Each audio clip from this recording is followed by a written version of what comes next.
धारी की एक घड़ी क्यों वॉइस का स्टैंड घड़ी कहाँ है? स्टैंड घड़ी कहाँ है वॉइस का? गोपी जन वल्लभा गिरिवरधारी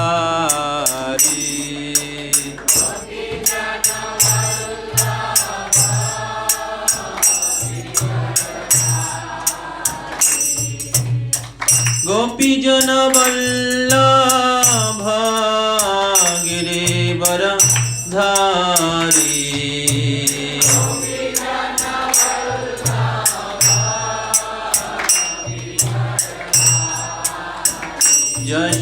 यशोदानंदना व्रज जनरंजना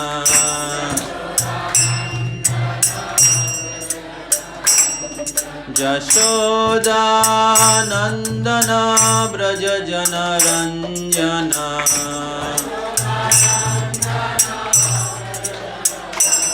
यमुना तीरा वनचारी यमुना तीरा वन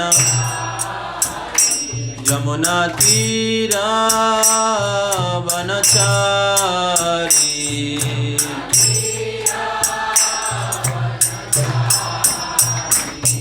जय राधा माधव कुंज बिहारी जय राधा माधव जय राधा माधव कुंज बिहारी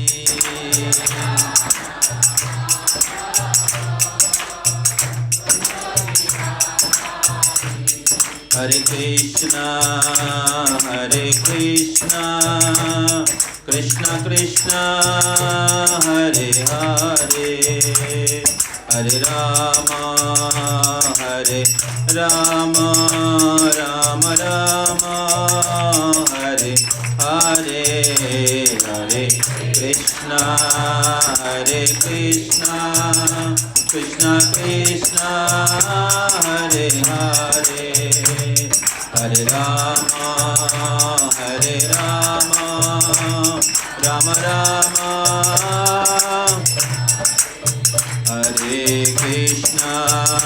हरे कृष्ण कृष्ण कृष्ण हरे हरे हरे राम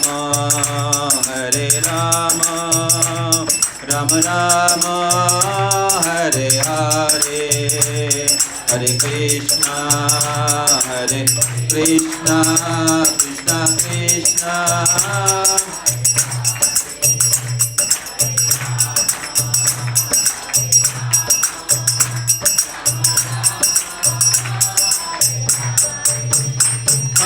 कृष्ण हरे कृष्ण कृष्ण कृष्ण हरे हरे हरे राम राम राम हरे हरे हरे कृष्ण कृष्ण कृष्ण हरे हरे हरे राम राम राम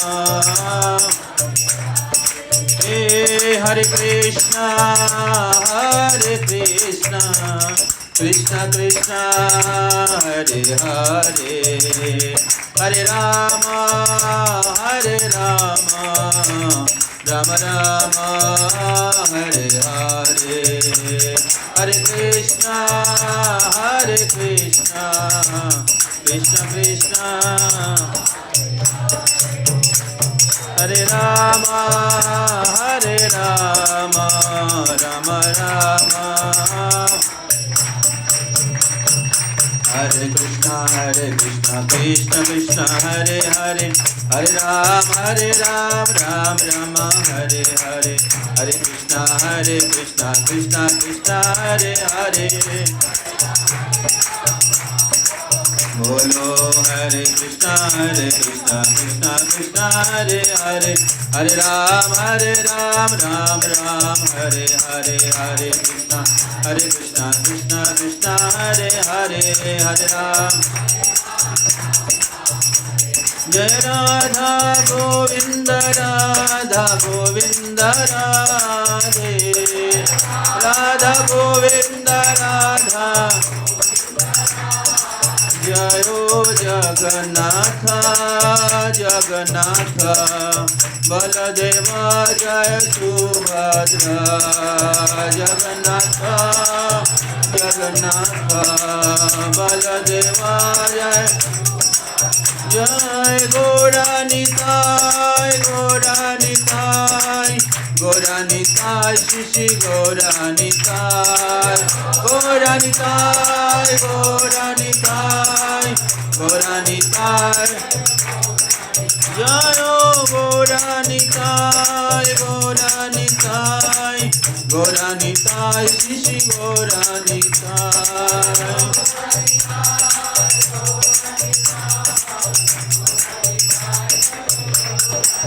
जय जय प्रभुपाद प्रभुपाद प्रभुपाद, जय प्रभुपाद।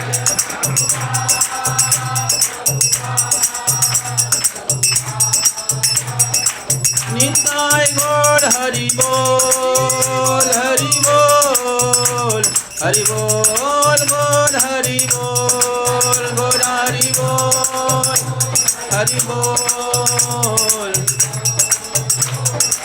निताय गौर हरि बोल हरि बोल, हरि बोल बोल हरि बोल, बोल हरि बोल।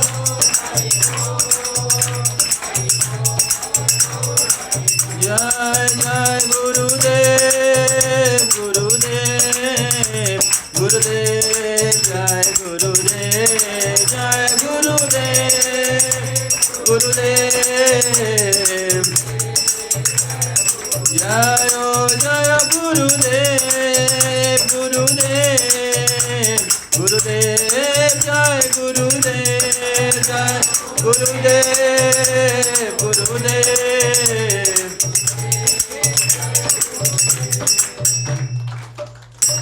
दाई गौर प्रेमानंदे,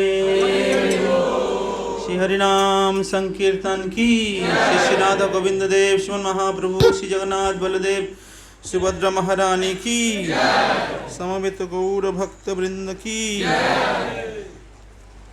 जगत गुरु श्रील प्रभुपाद की, भक्तिलता फेस्टिवल की, समवेत गौर भक्त वृंद की, गीता जयंती मैराथन की, श्रीमद् भागवतम अमल पुराण की। निताई गौर प्रेमानंदे, हरि हरि बोल।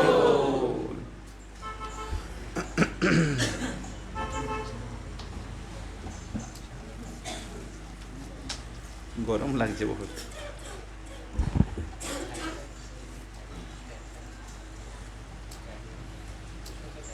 छोटो माला। ओम अज्ञानतिमिरान्धस्य ज्ञानाञ्जनशलाकया, चक्षुरुन्मिलितं येन तस्मै श्रीगुरवे नमः। श्रीचैतन्यमनोभीष्टं स्थापितं येन भूतले, स्वयं रूप कदा मह्यं ददाति स्वपदान्तिकं। वन्देऽहं श्रीगुरो श्रीयुतपदकमलं, श्रीगुरून् वैष्णवांश्च। श्रीरूपं साग्रजातं सहगण रघुनाथान्वितं तं सजीवं, स्वाद्वैतं सावधूतं परिजनसहितं कृष्णचैतन्यदेवं। श्रीराधा कृष्णपदान् सहगण ललिता श्रीविशाखान्वितांश्च। नमो विष्णुपादाय कृष्णप्रेष्ठाय भूतले, श्रीमते भक्तिवेदांत स्वामिनिति नामिने। नमस्ते सरस्वती देवे गौरवाणी प्रचारिणे, निर्विशेष शून्यवादी पाश्चात्यदेशतारिणे वंशाकल्पतरुभ्यश्च कृपा सिन्धुभ्येव च पतितानां पावनेभ्यो वैष्णवेभ्यो नमो नमो नमो महावदन्नाय कृष्णप्रेम प्रदायते कृष्णाय कृष्णचैतन्य नाम्ने गौरतिशे नमः। हे कृष्ण करुणा सिंधु दीनबंधु जगत्पते गोपेशो गोपिका कांत राधा कांत नमस्तुते। तप्त कांचन गौरांगी राधे वृंदावनेश्वरी वृषभानुसुते देवी प्रणमामि हरिप्रिये। नीलाचल निवासाय नित्याय परमात्मने बलभद्र सुभद्राभ्यां जगन्नाथाय ते नमः। जय श्री कृष्ण चैतन्य प्रभु नित्यानंद श्री अद्वैत गदाधर शिवासादि गौरभक्तवृंद। हरे कृष्णा कृष्णा कृष्णा हरे हरे हरे राम राम राम हरे हरे। मुखं करोति वाचालं पुंगुं लंघयते गिरिं यत्कृपातमहं वन्दे श्रीगुरुं दिनतारिणं परमानन्दमाधवं श्रीचैतन्यईश्वरम्।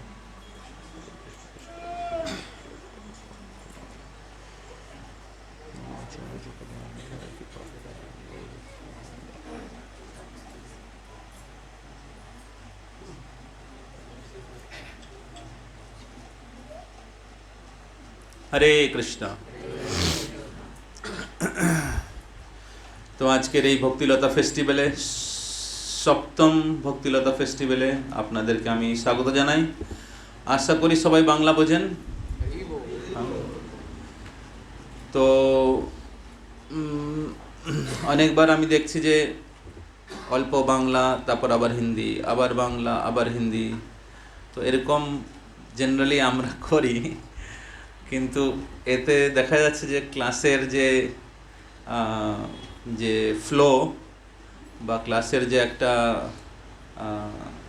কি বলে মধুরতা, সেটা ডিস্টার্ব হয়। তো আমি ভাবছিলাম, যেহেতু বেশিরভাগ ভক্তরা বাঙালি আছে, কারা কারা हिंदी भाषी, प्योर हिंदी भाषी, हाथ कौन कौन प्योर हिंदी भाषी हैं, हाथ उठाइए।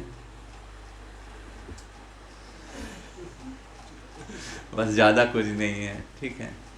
एनीवे, आप सब लोग बांग्ला समझते हैं। तो एक क्लास तो हिंदी में होगा, जब भोग ऑफरिंग सिखा जाएगा तो अच्युतानंद वो सिखाएंगे, तो वो तो हिंदी में हो जाएगा, ठीक है। तो थोड़ा बांग्ला हो सकता है, ठीक है क्या? ठीक है। हाँ, तो जो एकदम पीछे बैठे हैं थोड़ा इधर आ जाएंगे तो अच्छा है। उधर पीछे बैठे हैं, इस तरफ आ जाइए। तो আজকের প্রোগ্রামের সূচি বা শিডিউল আমি সংক্ষেপে আমি আপনাদেরকে বলে দিই। তো আমাদের অ্যাকচুয়ালি প্রোগ্রাম প্রায় 1 ঘন্টা লেটে শুরু হয়েছে। তো আমরা চেষ্টা করব যতটা সম্ভব টাইমে শেষ করা যায়, কিন্তু যেহেতু আমাদের কিছু আজকে বিশেষ ট্রেনিং প্রোগ্রাম রয়েছে, তো আমি আমাদের শিডিউলটা এরকম আমি ভেবেছি যে এখন আমরা শ্রীমদ্ ভাগবতমের অষ্টম স্কন্দের ওভারভিউ বা অষ্টম স্কন্দের সামারি, অষ্টম স্কন্দের বিশেষ যে লীলাগুলো রয়েছে সেগুলো আমরা শ্রবণ করব। তো সময় ফাস্ট যাচ্ছে। তো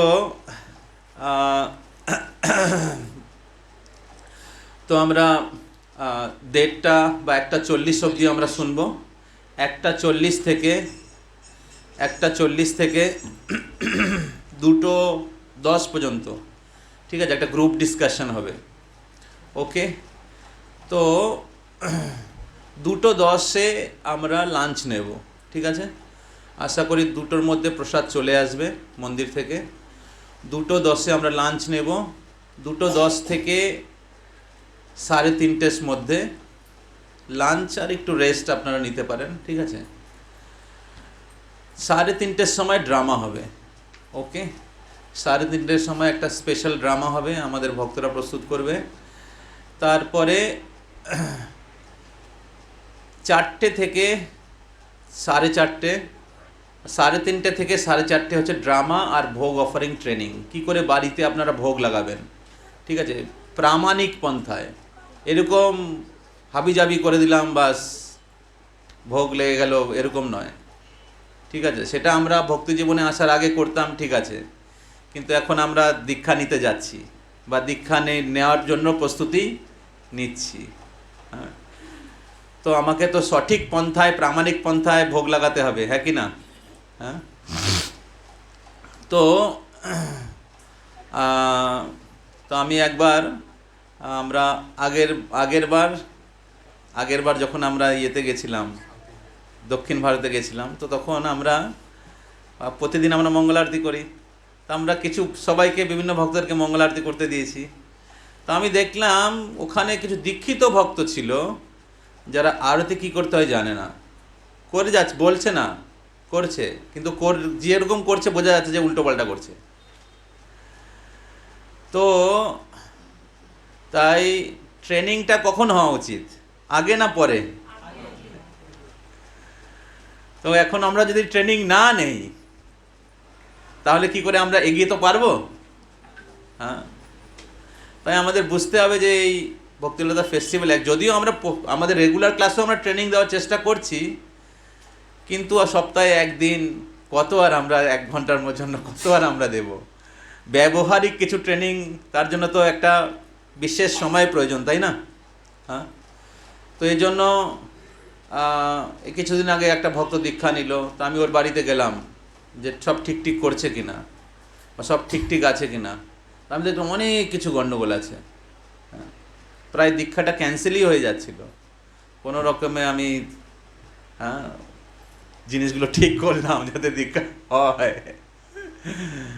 তারপর গুরু মহারাজের অফিসের সাথে কমিউনিকেশন করে এক্সাম করানো, হ্যাঁ, সবার নাম চলে এসেছিল, ওই ভক্তটার নাম আসেনি।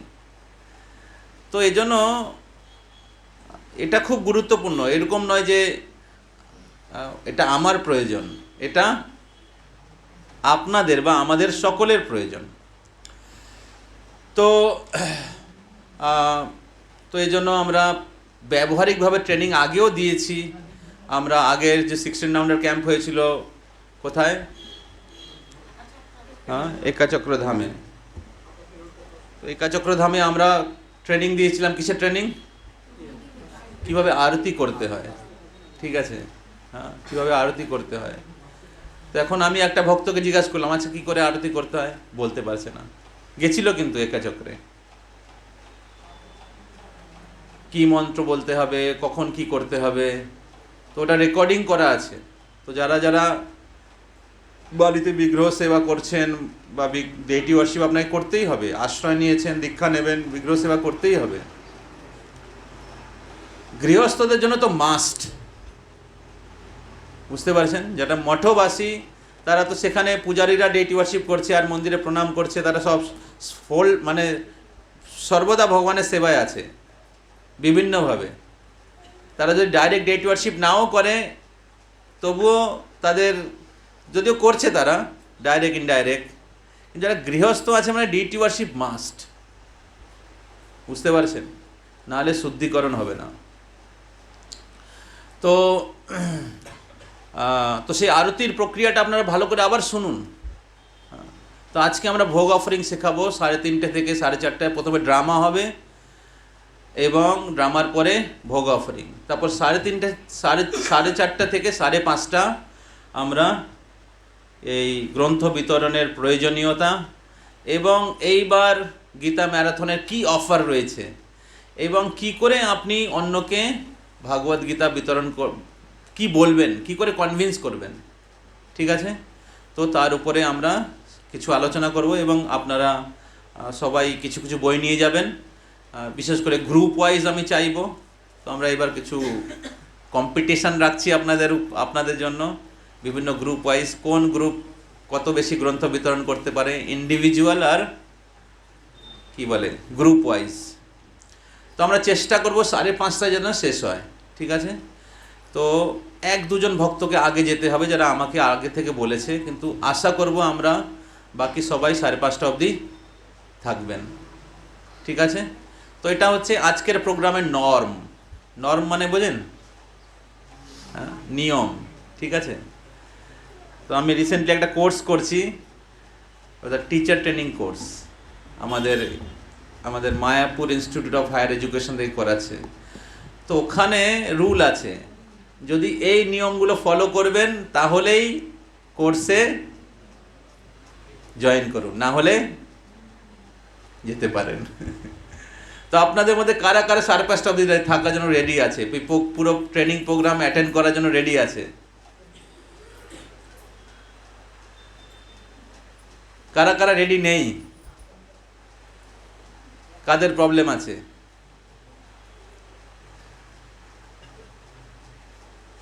তাহলে আপনারা চাইলে এখন যেতে পারেন, ঠিক আছে?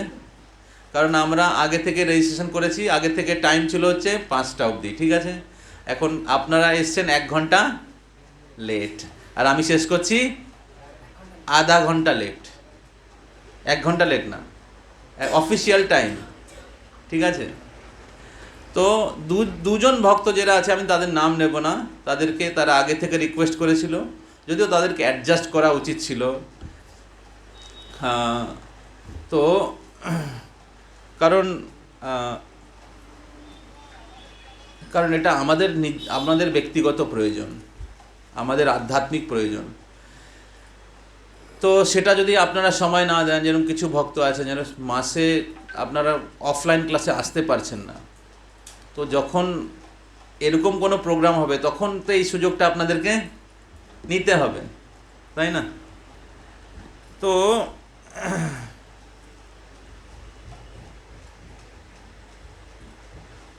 তাই আপনাদের বা আমাদের প্রত্যেকের এটার গুরুত্বটা বুঝতে হবে, যাতে আমরা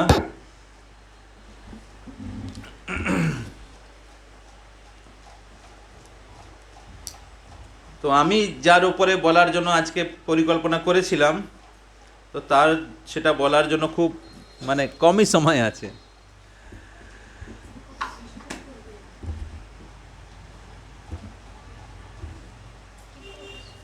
তো আমি জানি না এটা কভার মোস্টলি কভার হবে না, তো যতটুকু টাইম আছে হয় পিছন দিয়ে কিছু কাট করতে হবে, নাহলে এখান দিয়ে কিছু কাট করতে হবে। এনিওয়ে, তো আমরা অ্যাটলিস্ট আমি আশা করব আপনারা সবাই 5:30 অবধি থাকবেন, হ্যাঁ, এবং পুরো ট্রেনিং প্রোগ্রামটা অংশগ্রহণ করবেন। তাহলে আপনাদের যেখানে যেখানে ঘাটতি আছে, যেখানে আপনাদের ইমপ্রুভ করা দরকার, সেটা আপনি ইমপ্রুভ করতে পারবেন। তো যারা রেজিস্ট্রেশন করেছিল তাদের মধ্যে কজন আসেনি?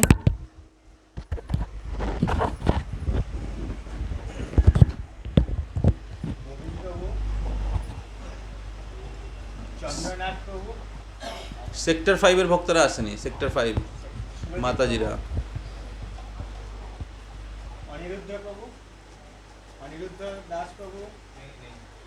नित्य प्रभु कहाँ गए?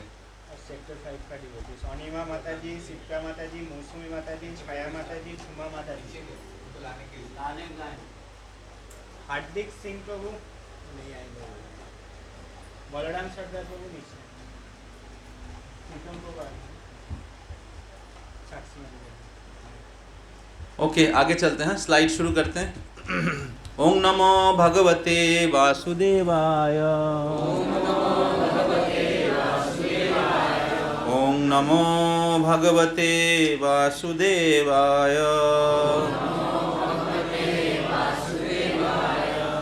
ओम नमो भगवते वासुदेवाय।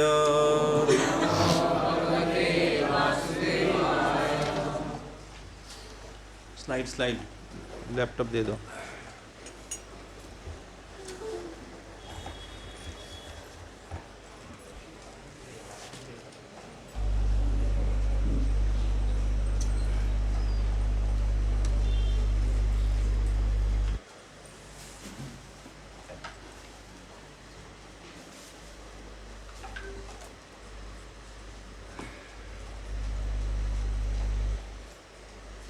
তো শুরুতে আমরা ভাগবতমের একটু মহিমা আমরা আলোচনা করব, জাস্ট যেটা আমরা আগে শুনেছি সেটাই জাস্ট রিপিট করব আমরা। পাদৌ যদিও প্রথম দ্বিতীয় তৃতীয় চতুর্য কথিত যদুরু নাভিস্তথা পঞ্চমেব ষষ্ঠ ভুজান্তরম দোর্যুগলম তথোন্নম কণ্ঠস্তু রাজন্নবম যদীয় মুখারবিন্দম দশমম প্রফুল্লম একাদশ যস্য ললাটপট্য শিরোপিতু দ্বাদশ এব ভাতি। তো শ্রীমদ্ ভাগবতম অমল পুরাণ, এবং এই শ্রীমদ্ ভাগবতম ভগবানের যে বিভিন্ন অঙ্গ রয়েছে, শ্রীমদ্ ভাগবতমের 12টি স্কন্দ ভগবানের বিভিন্ন অঙ্গের সঙ্গে তুলনা করা হয়েছে। তো প্রথম এবং দ্বিতীয় স্কন্দ হচ্ছে ভগবানের চরণ কমলের সাথে, চরণদ্বয়ের সঙ্গে তুলনা করা হয়েছে, চরণদ্বয়। তো এটা আপনাদের এই যে সেমিনার আপনারা অ্যাটেন্ড করছেন ভাগবতমের ওভারভিউ ক্যান্টো ওয়াইজ, এটা অ্যাটেন্ড করার পরে আপনাদের মনে থাকা উচিত যে প্রথম দুটো স্কন্দ কার সাথে তুলনা করা হয়েছে, দ্বিতীয় দুটো স্কন্দ কার সাথে তুলনা করা হয়েছে, বুঝতে পারছেন? তো এই জন্য হয় কিছু নোট করা উচিত, এরকম নয় যে শুনলাম আর ভুলে গেলাম, सुना और हॉल से निकलने के साथ साथ सब दिमाग से चला गया निकल के। তো প্রথম দুটো স্কন্দ হচ্ছে ভগবানের চরণ কমলের সঙ্গে তুলনা করা হয়েছে, তৃতীয় এবং চতুর্থ হচ্ছে যদ উরুদয়ের সঙ্গে, ভগবানের উরুদয়ের সঙ্গে তুলনা করা হয়েছে। পঞ্চম স্কন্দ হচ্ছে ভগবানের নাভি কমলের সঙ্গে তুলনা করা হয়েছে, ষষ্ঠ হচ্ছে বক্ষস্থল, সপ্তম এবং অষ্টম হচ্ছে বাহু, ভগবানের দুই বাহুর সঙ্গে তুলনা করা হয়েছে, নবম হচ্ছে ভগবানের কণ্ঠ, দশম হচ্ছে ভগবানের মুখপদ্ম, ভগবানের প্রফুল্লিত মুখপদ্মের সঙ্গে তুলনা করা হয়েছে, এবং একাদশ স্কন্দ হচ্ছে ললাট পট্য, ভগবানের ললাট, এবং দ্বাদশ স্কন্দ হচ্ছে শিরোপিতু দ্বাদশ এব ভাতি। তো এটা পদ্মপুরাণে বলা হয়েছে। তো এইভাবে এই শ্রীমদ্ ভাগবতমের 12টি স্কন্দ, 12টি স্কন্দ ভগবানের সম্পূর্ণ স্বরূপ বা ভগবানের দিব্য রূপের সঙ্গে তুলনা করা হয়েছে। তো এর মাধ্যমে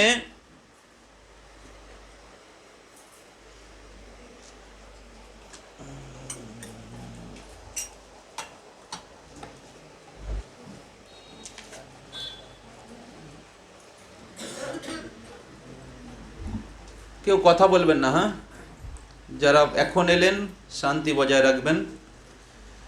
তো এইভাবে শ্রীমদ্ ভাগবতম হচ্ছে কৃষ্ণতুল্য ভাগবত, বিভু সর্বাশ্রয়। শ্রীমদ্ ভাগবতম হচ্ছে কৃষ্ণ থেকে অভিন্ন। তাই কৃষ্ণের প্রকৃত দর্শন যদি করতে হয়, তাহলে কি করতে হবে? ভাগবতম পড়তে হবে বা শুনতে হবে, বোঝা যাচ্ছে? তো এটা খুবই গুরুত্বপূর্ণ। তো কলিযুগে ভগবান শ্রীকৃষ্ণের 3টে অবতার রয়েছে। একটা হচ্ছে এই শ্রীমদ্ ভাগবতম, কৃষ্ণ সধামোপগতে ধর্ম জ্ঞান আদি বিষয় কলো নষ্ট দৃশ্যামেশাম পুরাণ অর্ক ধুনোদিত। পুরাণ রূপী अर्क माने सूर्य। वरुण पऊ का मन दूसरे जगह में है। तो बहुत बार क्या होता है, जो रिकॉर्डिंग करते हैं ना, वो सो जाता है, क्योंकि सोचा रिकॉर्डिंग तो हो रहा है ना। तो हमारे हृदय से, कान से सुनना पड़ेगा। तो श्रीमद् भागवतम কি বলছিলাম আমি? হ্যাঁ, তিনটে রূপ রয়েছে। একটা হচ্ছে শ্রীমদ্ ভাগবতম, হ্যাঁ, পুরাণ অর্ক অধুনা উদিত। পুরাণ রূপী সূর্য রূপে ভগবান অধুনা মানে এখন উদিত, আবির্ভূত হয়েছেন। তো পুরাণ অর্ক ধুনোদিত, হ্যাঁ, এটা হচ্ছে ভগবানের একটা রূপ। দ্বিতীয় রূপ হচ্ছে নাম, ভগবানের দিব্য নাম, হ্যাঁ, হরিনাম। অভিন্নাত্ম নাম নামিনৌ, হ্যাঁ, সেটাও পদ্মপুরাণে বলা হয়েছে। হ্যাঁ, আর তৃতীয় হচ্ছে নাম ব্রহ্ম, তারপর হচ্ছে শব্দ ব্রহ্ম। শব্দ ব্রহ্ম হচ্ছে শ্রীমদ্ ভাগবতম।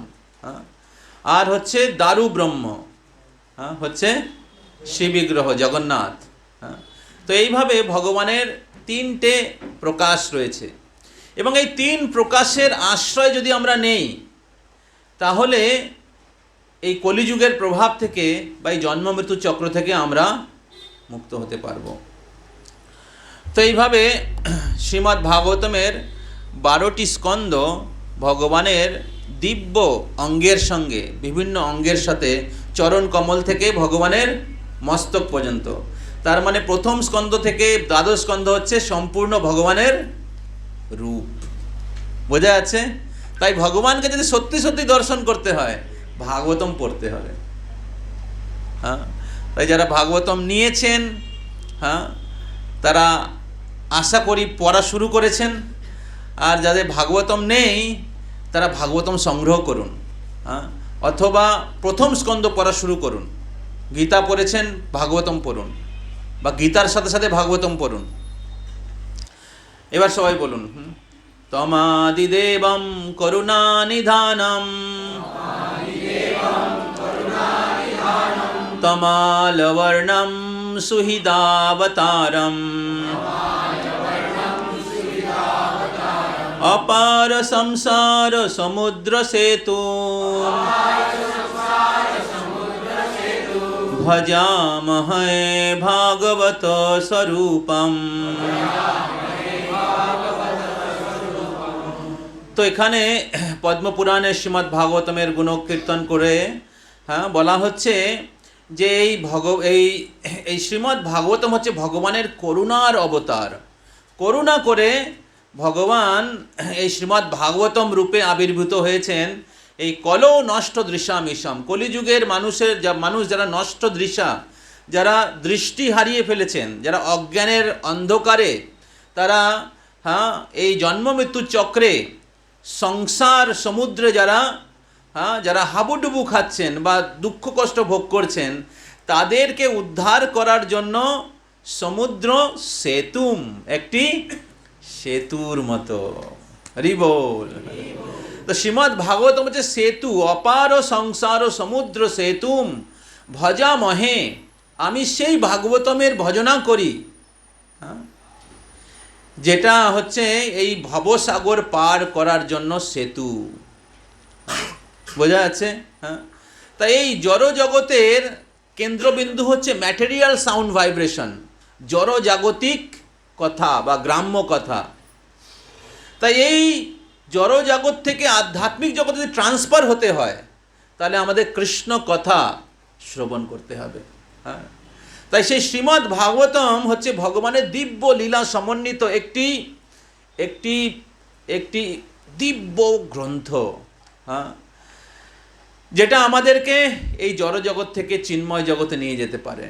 হ্যাঁ, এই জগতে বিভিন্ন গ্রন্থ রয়েছে, হ্যাঁ, বিভিন্ন কাব্যগ্রন্থ রয়েছে, বা ম্যাগাজিন রয়েছে, নিউজ পেপার রয়েছে, মুভি, থিয়েটার, আর্টিকেলস।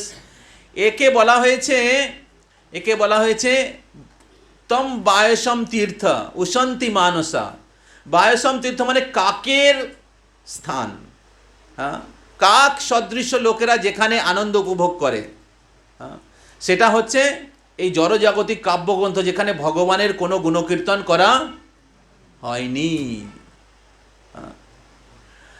তো জড়জাগতিক লোকেরা মুভি, থিয়েটার আর তথাকথিত কাব্যগ্রন্থ যেখানে সব কাল্পনিক কথা আলোচনা হয় বা ইন্দ্রিয় ভোগের কথা, স্ত্রী পুরুষের যে কি বলে ভোগের যে বিভিন্ন ধরনের যে আদান প্রদান, সেগুলো সেখানে কি বলে সেখানে করা হয়েছে বা দেখানো হয়। তো এর ফলে মানুষের কি পরিবর্তন হয়? এর ফলে মানুষের কি ইচ্ছা জাগে? এর ফলে মানুষের হৃদয় শুদ্ধ হয়, বরং আরো পাপ কর্ম করার ইচ্ছা, বা ইন্দ্রিয় তৃপ্তি করার ইচ্ছা আরো বাড়ে। তো মানুষ, জড়জাগতিক মানুষ তাদের নিজের জীবনের প্রকৃত উদ্দেশ্য জানে না, এবং এর ফলে তারা এই সমস্ত জড়জাগতিক কথা বা গ্রাম্য কথা শুনতে পছন্দ করে, এবং এইভাবে তারা এই জড়জগতেই বন্ধনে থেকে যায়। কিন্তু শ্রীমদ্ ভাগবতম যদি আমরা শ্রবণ করি, শ্রীমদ্ ভাগবতম শোনার ফলে আমরা এই জড়জগতের বন্ধন থেকে মুক্ত হতে পারবো। ভগবানের সাথে আমাদের প্রেমময় সম্বন্ধকে আমরা পুনঃপ্রতিষ্ঠা করতে পারবো, এবং আমরা ভগবানের কথা শ্রবণ করে দিব্য আনন্দ লাভ করব। তো ভাগবতমে 10টি বিষয় রয়েছে, আমরা আগেও আলোচনা করেছি। শ্রীমদ্ ভাগবতমে 10টি বিষয়, ভাগবত গীতায় 5টি বিষয় রয়েছে। কি কি 5টি বিষয়? ঈশ্বর, জীব, প্রকৃতি, কর্ম, কাল। এই 5টি বিষয় মুখ্যত আলোচনা করা হয়েছে। আরো অনেক বিষয় রয়েছে, কিন্তু এই 5টি বিষয় মুখ্য। সবাই শুনছেন? হরে কৃষ্ণ হরে কৃষ্ণ কৃষ্ণ কৃষ্ণ হরে হরে, হরে রাম রাম রাম হরে হরে। হরিনাম সংকীর্তন কি। তো শ্রীমদ্ ভাগবতমের 10টি বিষয়, দ্বিতীয় স্কন্দের 10ম অধ্যায়ের 1ম শ্লোক। সবাই বলুন, শ্রীশুক উবাচ অত্র সর্গ বিসর্গস্য স্থানম পোষণমুতয় মন্নন্ত্বরেশানু কথা নিরোধ মুক্তি আশ্রয়। তো শ্রীমদ্ ভাগবতমের 10টি বিষয়, 10টি বিষয় রয়েছে। এখন কোন স্কন্ধে কোন বিষয়টি আলোচনা করা হয়েছে? না, প্রথম হচ্ছে স্বর্গ। আমি শর্টে বলছি, আগেও যেহেতু আমরা আলোচনা করেছি, কিন্তু আপনাদের রিভিশনের জন্য বলছি, যে জিনিসগুলো আপনাদের ধারণা থাকা উচিত, এবং এটা আপনাদের ভাগবতম শুনতে বা পড়তে আমাদেরকে সাহায্য করবে। তো প্রথমটা যে স্বর্গ। স্বর্গ মানে হচ্ছে কি বলে मुख्य सृष्टि, प्रधान सृष्टि। तो वो वर्णन किया गया है दूसरे और तीसरे स्कंद में है। दूसरे और तीसरे स्कंद में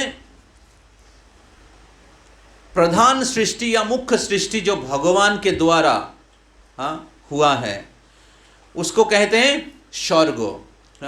তারপর হচ্ছে বিসর্গ। বিসর্গ হচ্ছে সেকেন্ডারি ক্রিয়েশন বা গৌণ সৃষ্টি। এটা ব্রহ্মার দ্বারা হয়েছে, সেটা 3য় এবং 4র্থ স্কন্ধে বর্ণনা করা হয়েছে। এবং 5ম স্কন্ধে হচ্ছে স্থানম।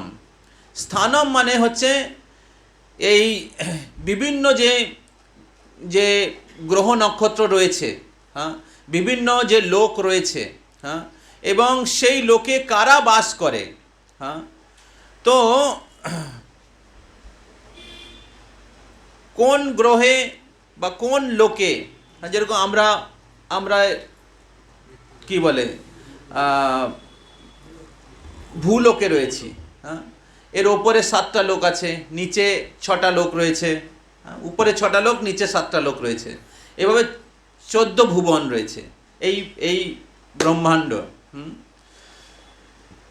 তো তো এইবার কোন প্ল্যানেটে কারা থাকে, যেরকম এখন টেম্পল অফ বৈদিক প্ল্যানেটোরিয়াম মায়াপুরে তৈরি হচ্ছে, টিওবিপি, তো সেখানে বর্ণনা থাকবে কোন প্ল্যানেটে কারা থাকে।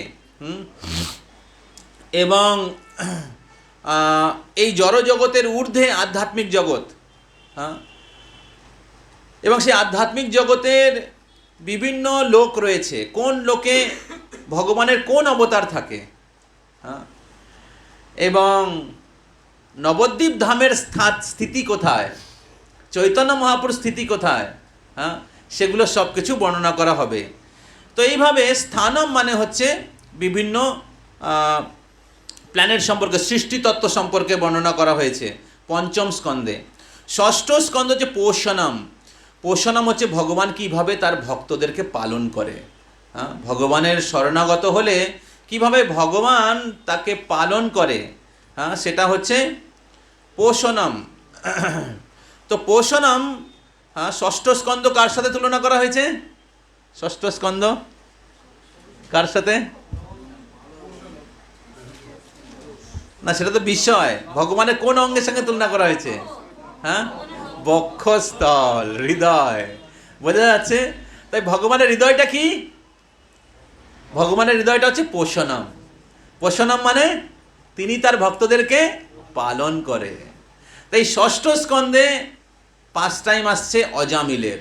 হ্যাঁ, কীভাবে অজামিল এত পাপী ছিল, কিন্তু সে, হ্যাঁ, সে ভগবানের শরণাগত হয়েছিল অজান্তে, জানতে অজান্তে সে ভগবানের নাম নিয়েছিল, আর তার ফলে কি ফল লাভ করলো? সে বৈকুণ্ঠ প্রাপ্ত হলো। হ্যাঁ, তো এইভাবে ভগবানের কেউ যদি শরণাগত হয়, भगवान की कोई शरण लेता है, भगवान का कोई नाम लेता है, हरे कृष्णा कृष्णा कृष्णा हरे हरे, हरे राम राम राम हरे हरे, तो भगवान को कोई पुकारता है, भगवान का कोई नाम लेता है, भगवान की कोई आश्रय लेते हैं, तो भगवान उनको संपूर्ण रूप से, सर्वोत्तम रूप से सुरक्षा प्रदान करते हैं, भगवान उनको पालन करते हैं। तो এইভাবে ষষ্ঠ স্কন্ধে পোষণম, সপ্তম স্কন্ধে হচ্ছে উতয়। উতয় মানে হচ্ছে আমাদের স্বভাব, স্বভাব।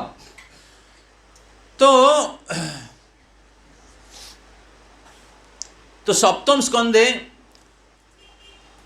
उति उति, कर्मिक इम्पल्सेस। इम्पल्सेस को क्या कहते हैं बांग्ला अथवा हिंदीते? बेग বা প্রবণতা, বা আমাদের স্বভাব। তো যখন আমাদের স্বভাব, স্বভাব শুদ্ধ হয় বা শুভ হয়,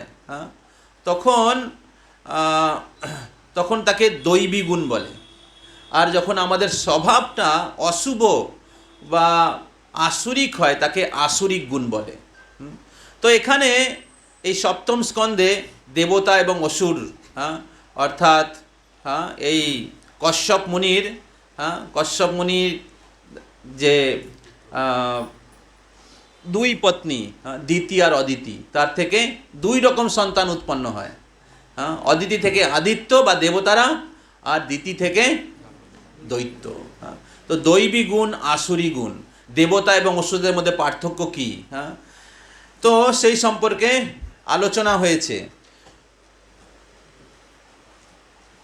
তো কিভাবে মানুষ স্বভাব অনুসারে কার্য করে, সেইভাবে সেখানে সেটা আলোচনা করা হয়েছে, এবং সেখানে প্রহ্লাদ মহারাজের 5 টাইম এসছে। এবং অষ্টম স্কন্ধ আমরা আজকে আলোচনা করব। তো অষ্টম স্কন্ধ হচ্ছে মন্বন্তরে।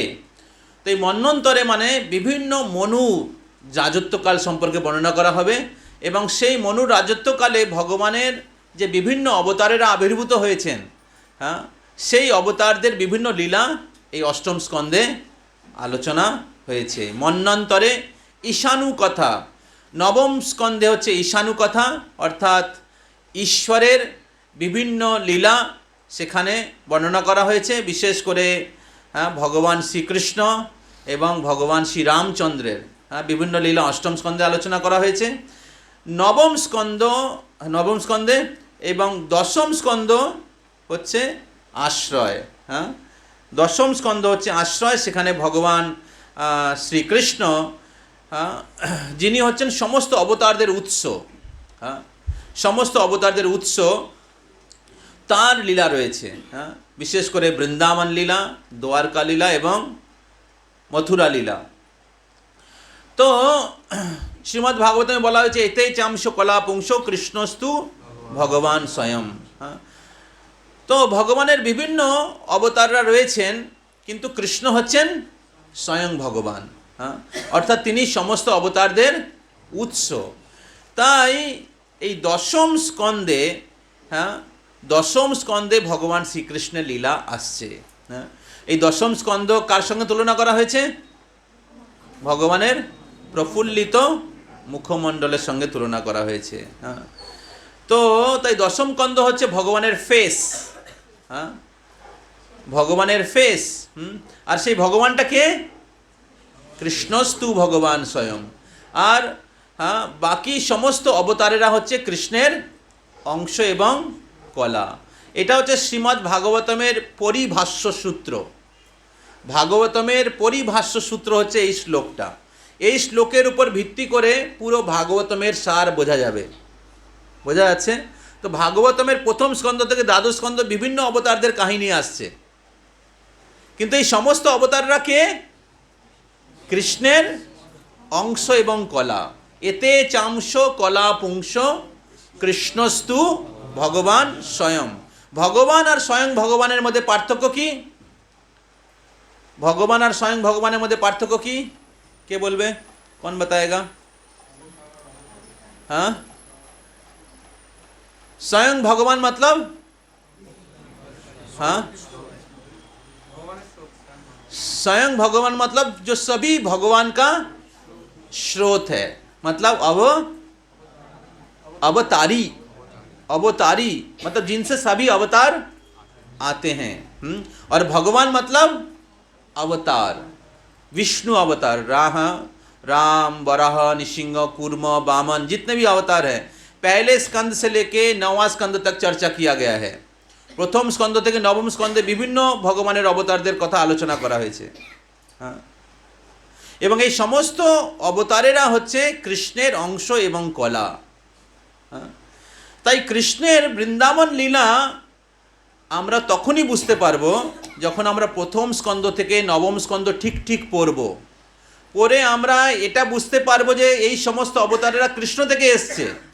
তখন আমরা কৃষ্ণকে সাধারণ মনুষ্য রূপে ভুল করব না। বোঝা যাচ্ছে? তা নাহলে কৃষ্ণের সাথে ব্রজ গোপিকাদের লীলা, কৃষ্ণের সাথে মা যশোদা লীলা আমরা বুঝতে পারবো না। আমরা মনে করবো কৃষ্ণ তো সাধারণ একটা বালক। গীতাতে ভগবান বলছেন ওটা। হ্যাঁ, পরম ভাব অজানত মম ভূত মহেশ্বর। কি শ্লোক প্রথমে? অবজানন্তি মাং মূঢ়া মানুষীম তনুমাশ্রিতম। যারা মূঢ় ব্যক্তি তারা মনে করে আমি একটা সাধারণ মানুষ। পরম ভাব অজানত, আমার পরম ভাবকে তারা জানতে পারে না। আমি যে সমস্ত জীবের ঈশ্বর, মম ভূত মহেশ্বর, সেটা তারা জানতে না পারে আমাকে একজন সাধারণ মনুষ্য রূপে তারা ভুল করে। বুঝতে পারছেন? তাই ভাগবতম শুরু হচ্ছে কোথা থেকে? ওং নমো ভগবতে বাসুদেবায়। কেন এখান থেকে শুরু হচ্ছে? কারণ আমাদের বুঝতে হবে কৃষ্ণস্তু ভগবান স্বয়ং। তাই কৃষ্ণের বৃন্দাবন লীলা বর্ণনা করার আগে सुखदेव गोस्वामी बाकी सभी अवतार का वर्णन करते हैं, उसका लिस्ट देते हैं महाराज परीक्षित को। और फिर महाराज परीक्षित कहते हैं फिर कृष्ण कौन है? उस लिस्ट में कृष्ण भी है। तो महाराज परीक्षित को लगा कि शायद कृष्ण उसी अवतार के जैसा ही एक की कैटेगरी में है। लेकिन उनका, क्योंकि वो कृष्ण के भक्त थे, क्योंकि उन्हें जन्म हुआ ही कृष्ण को दर्शन करके। परीक्षित जन्म के समय भगवान श्री कृष्ण के माँ के गर्भ में प्रवेश करके उनको रक्षा किया। और जब महाराज परीक्षित का जन्म हुआ तो महाराज परीक्षित ढूंढ रहे थे, परीक्षा कर रहे थे, कौन है वो व्यक्ति जो हमें रक्षा किया। इसलिए उनका नाम हुआ परीक्षित। हाँ, हमारे भक्तिधीर दामोदर स्वामी महाराज हैं, हमें एक बार बोल रहे थे, बोले हाँ मैं मतलब महाराज को सर्विंग कर रहा था, तो मैं महाराज को पूछा कि महाराज कैसा रहा प्रसाद। बोला कि जो कुकिंग किया, और एक भक्त कुकिंग कर रहे थे, वो रसोई कर किया उनके लिए, बोले उनके चेतना बहुत अच्छा है, तो खा के बता रहे हैं। मैं बोले महाराज को पूछा, महाराज आप कैसे समझ में आया आपको? बोले मेरा नाम, मैं सन्यास के पहले मेरा नाम था परीक्षित, मैं सबको परीक्षा कर रहा हूँ कौन क्या कर रहा है तो मैं देख के बता दूंगा उनके मन में क्या चल रहा है। तो मैं थोड़ा डर गया तो क्योंकि हाँ मेरा मन उतना शुद्ध नहीं था, तो मैं सोचा महाराज, मैं तो महाराज के सेवा करता हूँ, तो महाराज मेरे मन में क्या चल रहा है समझ पाएंगे। तो इस प्रकार हाँ महाराज परीक्षित पूछा कि कृष्ण कौन है, हाँ? कृष्ण के स्थिति या विशेषता क्या है, हाँ? तो तब सुखदेव गोस्वामी ये श्लोक बताया था, एते चांशो कला पुंशो कृष्णस्तु भगवान स्वयं इंद्रारि वैकुलम लोके मेरी अंति जुगे जुगे। तो इतने सारे अवतार जो हैं ये अंश और कला है, और कृष्णस्तु भगवान स्वयं, तो कृष्ण स्वयं भगवान है। समझ में आ रहा है? हाँ, कृष्ण हচ্ছেন स्वयं भगवान, তিনি হচ্ছেন সমস্ত অবতারদের উৎস, অবতারী। তাই চৈতন্য মহাপ্রভু বলছেন, চৈতন্য মহাপ্রভুকে বলা হচ্ছে আমাদের আরাধ্য ভগবান কে? মহাপ্রভু বলছেন আরাধ্য ভগবান ব্রজেশ তনয় তদ্ধাম বৃন্দাবনম। সে আমাদের আরাধ্য ভগবান হচ্ছেন ব্রজেশ তনয়, মানে নন্দ মহারাজের পুত্র কৃষ্ণ, হ্যাঁ, যার ধাম হচ্ছে কোন ধাম? মথুরা, দ্বারকা। কোন কৃষ্ণ? বৃন্দাবনের কৃষ্ণ। বৃন্দাবনের কৃষ্ণ হচ্ছেন অবতারী, আর মথুরার কৃষ্ণ হচ্ছে অবতার। জন্মাষ্টমীর সময় আমরা আলোচনা করেছিলাম, কৃষ্ণ একই সাথে মথুরায় এবং গোকুল, যেখানে আমরা গেছিলাম দর্শন করতে, মথুরা এবং গোকুল একই সঙ্গে দু জায়গায় আবির্ভূত হয়েছিলেন, যমুনার এই পারে আর ওই পারে। তো মথুরার কৃষ্ণ যে চতুর্ভুজ, আর বৃন্দাবনের কৃষ্ণ হচ্ছে দ্বিভুজ। বৃন্দাবনের কৃষ্ণ বাঁশুরি বাজায় আর গরু চড়ায় আর রাসলীলা করে, কিন্তু মথুরায় কৃষ্ণ না বাঁশি বাজায়, না রাসলীলা করে, না গরু চড়ায়। বুঝতে পারছেন? তাই মথুরায় যে কৃষ্ণ তিনি ঐশ্বর্য ভাব, আর বৃন্দাবনে যে কৃষ্ণ মধুর ভাব, প্রেমময়ী, আরো আকর্ষণীয়, তাই তার নাম হচ্ছে কৃষ্ণ। বোঝা যাচ্ছে? হ্যাঁ, তাই আমরা ভক্তি পুরুষোত্তম মহারাজ বলেন, হ্যাঁ, মথুরায় কৃষ্ণ হচ্ছে পূর্ণ, হ্যাঁ, দ্বারকায় কৃষ্ণ হচ্ছে পূর্ণ, মথুরায় পূর্ণতর, আর বৃন্দাবনে পূর্ণতম। হ্যাঁ, বোঝা যাচ্ছে? তো এটা হচ্ছে ভাগবতমের পরিভাষ্য সূত্র। হ্যাঁ, ভাগবতমের পরিভাষ্য সূত্র মানে এইখানে যদি আপনি কি বলেন টাইপ করেন, তাহলে পুরো ছকটা বেরিয়ে আসবে। বোঝা যাচ্ছে? তাহলে পুরো ভাগবতমের কিছু সার আপনি ওভারঅল আপনি বুঝতে পারবেন। বোঝা যাচ্ছে? হ্যাঁ, তাই চৈতন্য মহাপ্রভু আমাদের যে ব্রজেন্দ্র নন্দন কৃষ্ণ, বৃন্দাবনের কৃষ্ণ, এবং সেই কৃষ্ণের উপাসকদের মধ্যে শ্রেষ্ঠ হচ্ছে গোপিকারা, ব্রজ গোপিকারা। হ্যাঁ, তাই চৈতন্য মহাপ্রভু আমাদের রাধা কৃষ্ণের উপাসনা শিখিয়েছেন। তাই সেই তত্ত্বটা আমাদেরকে বুঝতে হবে। বোঝা যাচ্ছে? তাই এই দশম স্কন্ধ যেখানে ভগবান শ্রীকৃষ্ণের বৃন্দাবন লীলা আলোচনা করা হয়েছে, সেটা হচ্ছে কৃষ্ণের মুখমণ্ডল, সেটা হচ্ছে কৃষ্ণের, সেটা হচ্ছে আশ্রয় তত্ত্ব। সমাজ মে আর হ্যাঁ, তো এইভাবে দশম স্কন্ধ হচ্ছে আশ্রয় এবং একাদশ স্কন্ধ হচ্ছে মুক্তি। হ্যাঁ, সেখানে ভগবান শ্রীকৃষ্ণ উদ্ধবকে বলছেন কীভাবে জড়জগতের বন্ধন থেকে মুক্তি লাভ করা যায়, উদ্ধব গীতা রয়েছে। এবং দ্বাদশ স্কন্ধ হচ্ছে দ্বাদশ স্কন্ধ হচ্ছে নিরোধ। নিরোধ মানে কীভাবে এই জড়জগৎ থেকে ভগবত ধামে ফিরে যাওয়া যায়। দ্বাদশ স্কন্ধে মহারাজ পরীক্ষিত ভাগবতম শ্রবণ করার পরে ভগবত ধাম ফিরে গেছেন। হরি বল। তো এইভাবে 10টি স্কন্ধ, 12টি স্কন্ধে 10টি বিষয় রয়েছে। হ্যাঁ, 12টি স্কন্ধে 10টি বিষয় মুখ্যত আলোচনা করা হয়েছে। তো আজকে আমরা অষ্টম স্কন্ধ, আমরা এখনও পর্যন্ত সপ্তম স্কন্ধ অবধি শুনেছি। তো আজকে আমরা অষ্টম স্কন্ধের মুখ্য যে লীলাগুলো রয়েছে সেগুলো আমরা আলোচনা করব। তাই অষ্টম স্কন্ধের বিষয় কি? হ্যাঁ, মন্বন্তরে। অষ্টম স্কন্ধের বিষয় হচ্ছে মন্বন্তরে। মন্বন্তরে মানে হ্যাঁ, বিভিন্ন মনুদের যে রাজত্বকাল এবং তাদের লীলা, সেই তার রাজত্বকালে যে ভগবানের বিভিন্ন অবতাররা রয়েছেন তার সম্পর্কে বর্ণনা করা হয়েছে।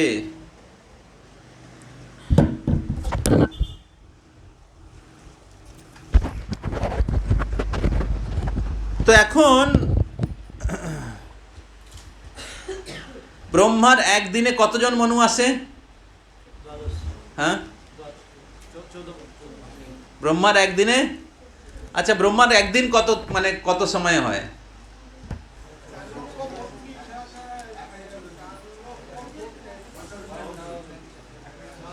মনে করতে পারবেন না আপনি, এত বড়। ব্রহ্মার একদিনে কত,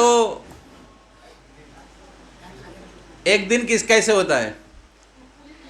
1000 चतुर्युग। एक चतुर्युग माने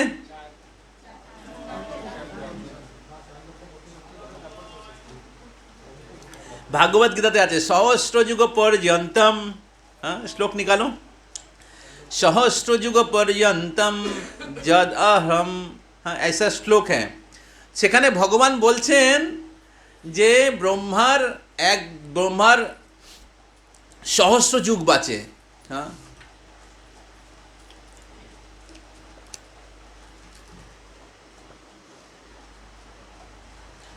अहर यत ब्राह्मणो विधु रात्रिम युग सहस्रांतम ते अहो रात्रम विधो जना।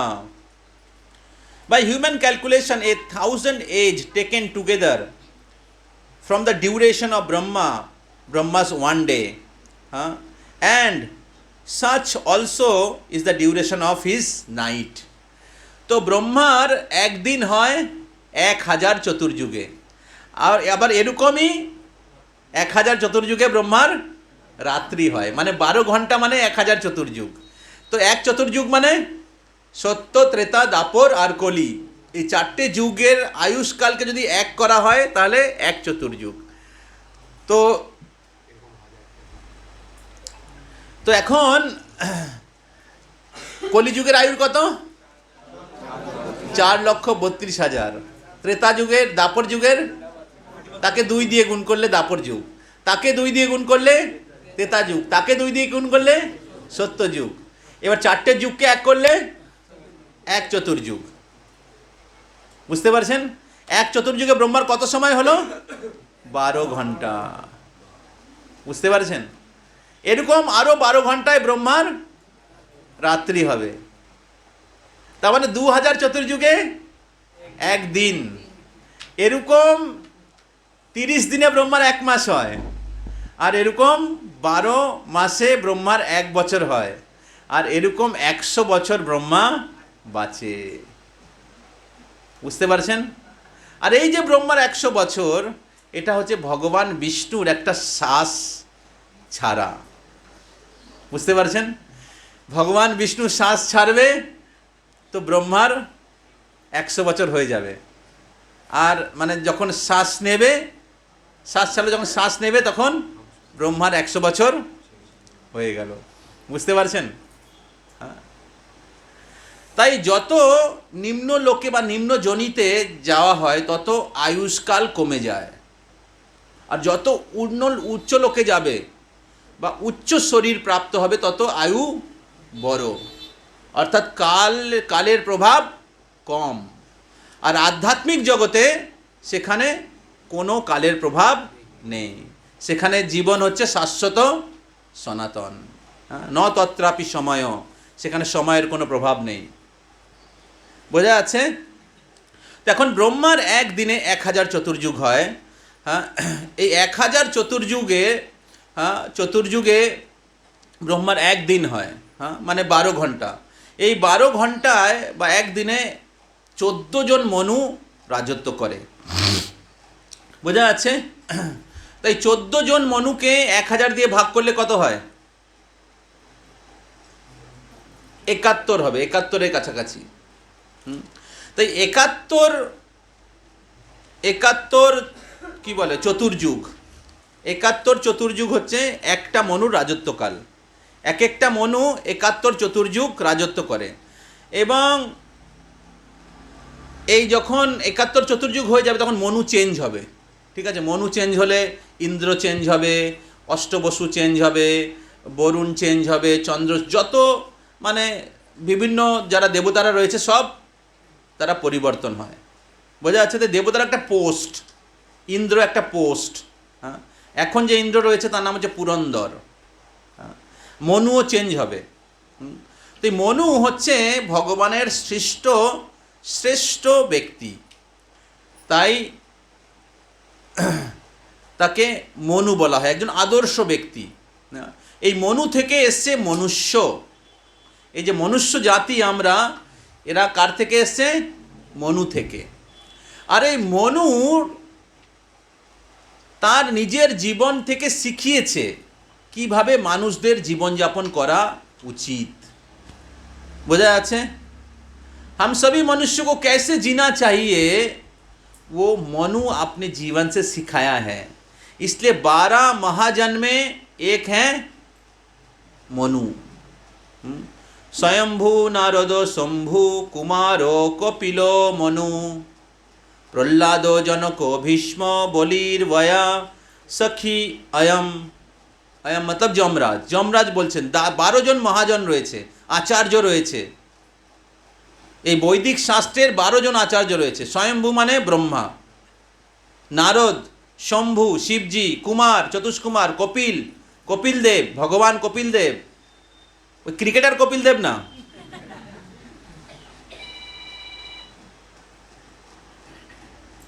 আর হচ্ছে মনু, এই মনু মহারাজ। তো এখন যে মনু রয়েছে তার নাম হচ্ছে কি নাম? তার নাম হ্যাঁ না, গুলিয়ে দিচ্ছেন। খিচুড়ি আর আলুর দম। ইন্দ্রের নাম হচ্ছে পুরন্দর, আর মনুর নাম কি? স্বয়ংভুব মনু।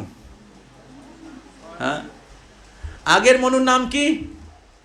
আগের মনুর নাম দেখুন, এগুলো জানেন না। প্রধানমন্ত্রীর নাম কি সেটা বলে দেবেন, কিন্তু আসল যে মন্ত্রী আছে উপরে, হ্যাঁ, গীতাতে ভগবান বলেছেন আগের মনুর নাম কি? ইমম বিবস্বতে যোগান প্রক্তবানহো অব্যয়ম বিবস্বান মনবে প্রাহ মনুর ইক্ষাকুর অব্রবীদ। তো ভগবান এই জ্ঞান প্রথমে সূর্যদেব বিবস্বান, হ্যাঁ, তো বৈবস্বত মনু। বোঝা যাচ্ছে? হ্যাঁ, তো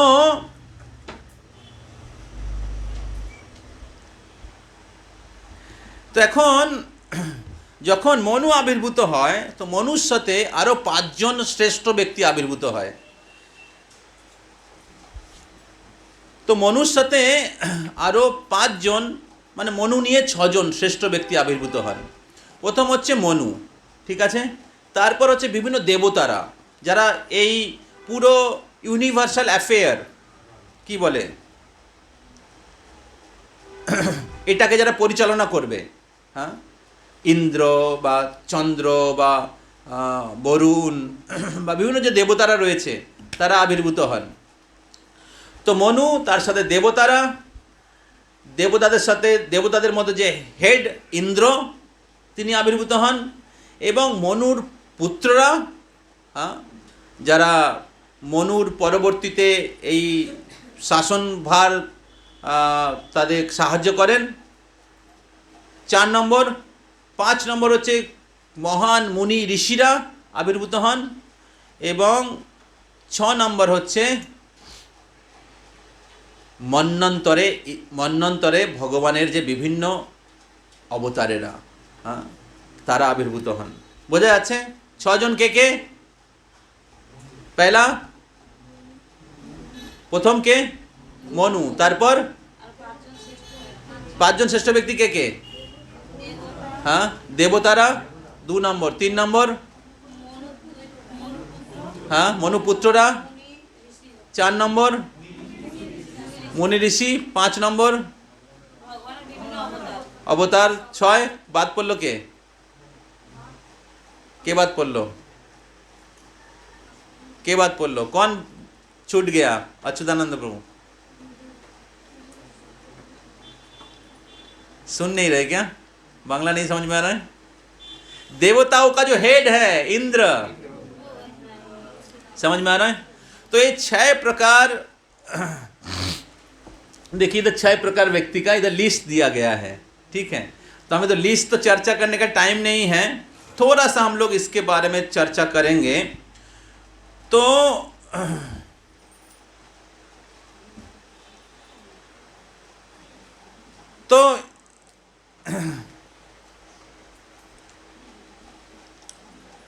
श्रीमद् भागवतम के 8वां स्कंद में ये जो 14 मनु के बारे में वर्णन किया गया है, हाँ, और उनके साथ साथ जो 6 प्रकार के व्यक्ति हैं उनके बारे में चर्चा किया गया है। तो अभी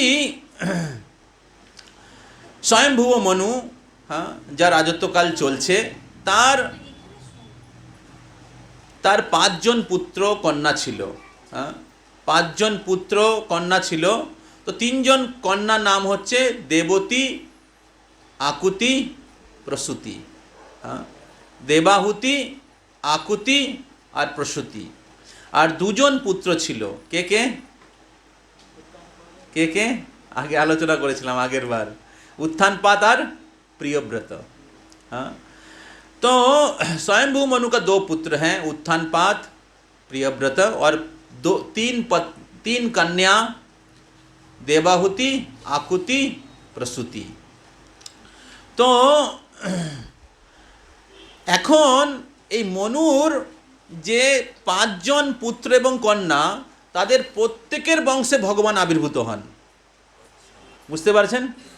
প্রত্যেকের বংশে ভগবান আবির্ভূত হন, এবং এই মনুর যে রাজত্বকালে যে ভগবান আবির্ভূত হন তাদেরকে বলে মন্বন্তর অবতার। বোঝা যাচ্ছে? তো 6 প্রকারের অবতার রয়েছে, আমরা আগে আলোচনা করেছি। হ্যাঁ, 6 প্রকারের ভগবানের অবতার রয়েছে। প্রথম হচ্ছে মন্বন্তর অবতার। মনুর রাজত্বকালে ভগবান মনুর বিভিন্ন বংশে ভগবান, হ্যাঁ, ধর্ম স্থাপন করার জন্য বা মনুর রাজত্বকে সহযোগিতা করার জন্য ভগবানের যে বিভিন্ন অবতারেরা আবির্ভূত হন তাদেরকে বলে মন্বন্তর অবতার। আর 6 প্রকারের অবতার কি কি? আর 5 প্রকারের অবতার কি? একটা বলবে। পুরুষাবতার মানে? পুরুষাবতার মানে কি? বাহ, জানি না আমি।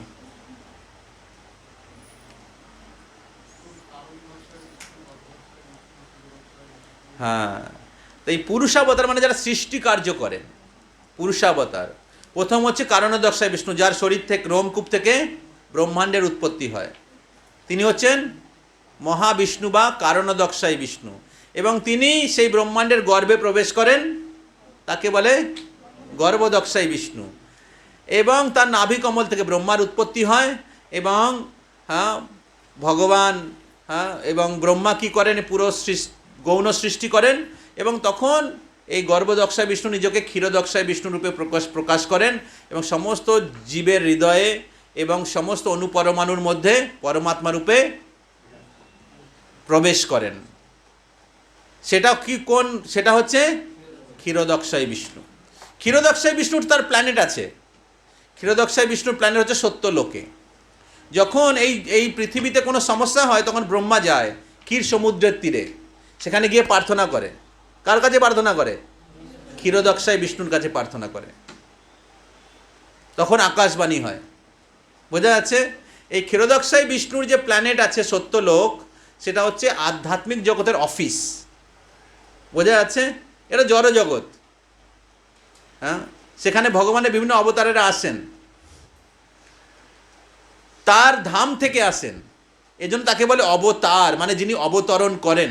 যেন আমরা এখন সেকেন্ড ফ্লোরে আছি, সেকেন্ড ফ্লোর থেকে যদি গ্রাউন্ড ফ্লোরে যাই তার মানে কি বলা হবে? সেকেন্ড ফ্লোর থেকে গ্রাউন্ড ফ্লোরে নেমে এসছে, তাই না? অবতরণ করেছে, হ্যাঁ কি না? সেরকম ভগবানকে অবতার কেন বলা হচ্ছে? কারণ তিনি তার ধাম থেকে এই জগতে আসেন। যখন ওই ব্রহ্মাজি প্রার্থনা করেন ক্ষীর সমুদ্রের কাছে গিয়ে, ক্ষীরদক্ষায় বিষ্ণুর কাছে, তখন আধ্যাত্মিক জগৎ থেকে ভগবান যেই রূপ নিয়ে আসা প্রয়োজন সেই রূপ নিয়ে তিনি আসেন। বোঝা যাচ্ছে? তো প্রথম হচ্ছে মন্বন্তর অবতার, দ্বিতীয় হচ্ছে পুরুষাবতার, তারপর কে বলবে? কি বললো? जुगावतार। हर युग में भगवान के एक अवतार होते हैं जो उस युग के युग धर्म स्थापन करने के लिए आते हैं। ওই যুগের যুগ ধর্ম স্থাপন করার জন্য আসেন, যুগাবতার তাকে বলা হয়। হ্যাঁ, তারপর তিনটা হলো, তারপর हाँ क्या मोबाइल से देख के बोल रहे क्या? हाँ, मोबाइल से देख के बोलने से नहीं होगा। তারপর হচ্ছে লীলা অবতার, বিভিন্ন লীলা সম্পাদন করার জন্য আসেন। হ্যাঁ, লীলা অবতার, বিভিন্ন বিশেষ কার্য করার জন্য তিনি লীলা করেন, লীলা অবতার। তারপরে হ্যাঁ, গুণাবতার মানে हाँ हाँ हाँ मन गड़ा। गुणावतार माने सत्वगुण के अवतार कौन है? रजोगुण के और तमोगुण के?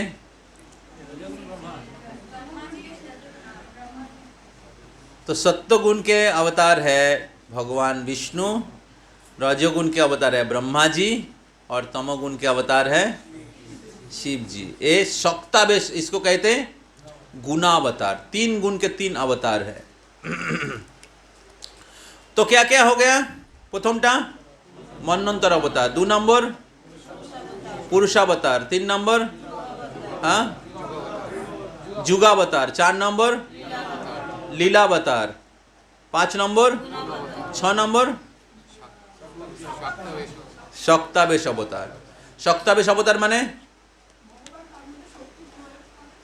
কোনো বিশেষ জীবকে, উনি জীব তত্ত্ব, মানে উনি বিষ্ণু তত্ত্ব নয়, কিন্তু জীব তত্ত্ব। উনি ভগবানের শক্তি প্রাপ্ত হয়ে, ভগবানের দ্বারা শক্তি প্রাপ্ত হয়ে ভগবানের কোনো বিশেষ কার্য সম্পাদন করেন। ভগবান নিজে আসেন না, তখন তিনি শক্তি প্রদান করেন কোনো জীবকে। যেরকম পরশুরাম, হ্যাঁ, পরশুরাম হচ্ছে শক্তাবেশ অবতার। তো তিনি সেই বিভিন্ন যে অপ্রামাণিক ক্ষত্রিয় যারা ছিল, আসুরিক ক্ষত্রিয়, তাদেরকে কি করেছেন? বিনাশ করেছেন। তো এখন যখন সেই রামচন্দ্রের লীলা হয়েছিল, রামচন্দ্র ভগবান সেই ওই হরধনুষ তিনি ভেঙে দিয়েছেন, তখন এই পরশুরাম খুব রেগে গেছে, ক্রুদ্ধ হয়ে গেছে। তো কেউ, যেহেতু পরশুরাম ভগবান শিবের ভক্ত ছিল, আপনি কেন ভেঙে দিলেন? হ্যাঁ, তখন খুব ক্রোধ দেখিয়েছে। তখন কি করলেন? ভগবান শ্রী রামচন্দ্র পরশুরামের শক্তি নিয়ে নিলেন। বুঝতে পারছেন? তো এখন যে কার্য সম্পাদন করা ছিল করে দিয়েছে, কিন্তু যেহেতু যখন উনি ভগবান শ্রী রামচন্দ্রের মহিমা বুঝতে পারলেন না, তখন কি করলেন, ওনার শক্তি নিয়ে নিলেন। তো এইভাবে সপ্তাবেশ অবতার যিনি ভগবানের শক্তি প্রাপ্ত হন, হ্যাঁ, এবং ভগবানের মতো কার্য করেন। আর কে আছে সপ্তাবেশ অবতার? ব্যাসদেব ভগবানের সপ্তাবেশ অবতার। হ্যাঁ, তিনি গ্রন্থ অবতার, মানে গ্রন্থ লেখার জন্য, সমস্ত বেদ পুরাণ উপনিষদ প্রণয়ন করার জন্য আবির্ভূত। এই জন্য তাকে বলা হয় ভগবান বাদরায়ণ। হ্যাঁ, ভগবানের সঙ্গে তুলনা করা হয়, বা ভগবানের মতো, বোঝা যাচ্ছে? তো এরকম সপ্তাবেশ অবতার। সেরকম নারদ মুনিও সপ্তাবেশ অবতার। নারদ মুনি কিসের অবতার? ভগবানের কোন শক্তির অবতার? ভক্তি শক্তি। হ্যাঁ, ভক্তি শক্তি। আর हाँ लॉर्ड बुद्धा पता नहीं, दे चेक करना पड़ेगा। हाँ, শিল প্রভুপাদকে সপ্তাবেশ অবতার বলা হয়েছে। হরি বল। কেননা এটা ব্রহ্ম বৈবর্ত পুরাণে লেখা আছে। তো ব্রহ্ম বৈবর্ত পুরাণে লেখা আছে ভগবান শ্রীকৃষ্ণ তিনি ব্রহ্মাজিকে বলছেন, হ্যাঁ, যখন ভগবান ব্রহ্মা চলে যাবে, ভগবান শ্রীকৃষ্ণ চলে যাচ্ছে, তখন বলছে, গঙ্গা দেবী বলছে আমিও চলে যাব, কারণ আমি চলে যাওয়ার পরে কলিযুগ শুরু হয়ে, আপনি চলে যাবেন তো কলিযুগ শুরু হবে। শুনেছেন না? আমি আগে বলেছি। হ্যাঁ, তো এটা আমি ডিটেলস বলতে চাইছি না, যেহেতু সময় নেই। তো ভগবান শ্রী চৈতন্য মহাপ্রভু শুধু ভারতবর্ষে প্রচার করেছেন। হ্যাঁ, তিনি চাইলে সারা পৃথিবীতে প্রচার করতে পারতেন, তাই না? কিন্তু তিনি তার কৃতিত্বটা শিল প্রভুপাদকে দিতে চাইছিলেন। হ্যাঁ, তো এইভাবে ভগবান তাকে শক্তি প্রদান করে। যেরকম ভগবান শ্রীকৃষ্ণ চাইলে সমস্ত কুরুক্ষেত্র যুদ্ধে সবাইকে মারতে পারতেন, কিন্তু তিনি মারেননি। কাকে শক্তি দিয়েছেন? অর্জুনকে। বোঝা যাচ্ছে? হ্যাঁ, এবং যেহেতু অর্জুন ভগবানের শরণাগত ভক্ত, তাই ভগবান অর্জুনকে সেই শক্তি প্রদান করেছেন। তো এবং ভগবানের দ্বারা শক্তি প্রাপ্ত হয়ে অর্জুন সেই কার্য করেছে। সেরকম শিল প্রভুপাদ ভগবানের দ্বারা শক্তি প্রাপ্ত হয়ে সারা পৃথিবীতে প্রচার করেছেন। কৃষ্ণ শক্তি বিনা নাহি তার প্রবর্তন, কলিযুগে ধর্ম হয় নাম সংকীর্তন। কৃষ্ণ শক্তি বিনা নাহি তার প্রবর্তন। কৃষ্ণ দ্বারা শক্তিপ্রাপ্ত না হলে কেউ করতে পারবে না। আমরা এই কলকাতায় প্রচার করতে পারছি না, ভারতবর্ষে, আর শিল প্রভুপাদ সারা পৃথিবীতে। তো এইভাবে স্বয়ংভুব মনু, হ্যাঁ, স্বয়ংভুব মনুর যে যত বংশ রয়েছে, তার প্রতি বংশে, হ্যাঁ, ভগবান বিভিন্ন অবতার নিয়ে আবির্ভূত হন। হ্যাঁ, তাই আমরা আলোচনা করলাম 6 ধরনের অবতার রয়েছে। তো এখন স্বয়ংভুব মনুর পুত্ররা হচ্ছে উত্থানপাদ, প্রিয়ব্রত, আর দেবতা হচ্ছে, দেবতা যারা রয়েছে তাদেরকে বলে যম। হ্যাঁ, যে বিশেষ যে দেবতা আবির্ভূত হন তিনি হচ্ছেন যম। আর ইন্দ্র, হ্যাঁ, স্বয়ংভুব মনুর রাজত্বকালে, হ্যাঁ, যে সুরেশ্বর, হ্যাঁ, দেবতাদের ঈশ্বর, তার নাম হচ্ছে যজ্ঞ। আর যে ঋষি আবির্ভূত হন, প্রধান ঋষি, তার নাম হচ্ছে মরিচি। আর